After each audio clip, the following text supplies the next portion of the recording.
سوال نمبر 5۔ جب والدین اپنے بچوں کے مستقبل کی منصوبہ بندی کرتے ہیں تو ان کی سب سے بڑی فکر کیا ہوتی ہے؟ سوال۔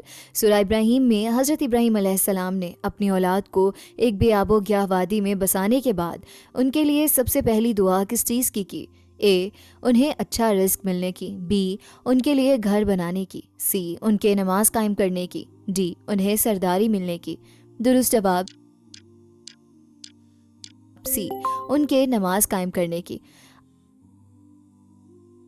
اللہ تعالیٰ حضرت ابراہیم علیہ السلام کی وہ تاریخی اور دل کو چھو لینے والی دعا نقل فرماتے ہیں جو انہوں نے اپنی نسلوں کے مستقبل کے لیے کی۔ سورہ ابراہیم آیت نمبر 37۔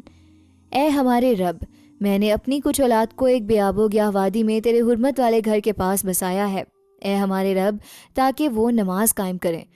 یہ واقعہ اس وقت کا ہے جب حضرت ابراہیم علیہ السلام اللہ کے حکم سے اپنی بیوی حضرت حاجرہ اور شیخ اور بیٹے حضرت اسماعیل کو مکہ کی وادی میں چھوڑ کر جا رہے تھے، جہاں نہ کوئی انسان تھا، نہ زندگی کا کوئی سامان۔ اس مشکل ترین لمحے میں بھی ان کی زبان پر اپنی اولاد کے لیے جو پہلی فکر آئی وہ ان کے رزق کی نہیں بلکہ ان کے رب کے ساتھ تعلق یعنی نماز کی تھی۔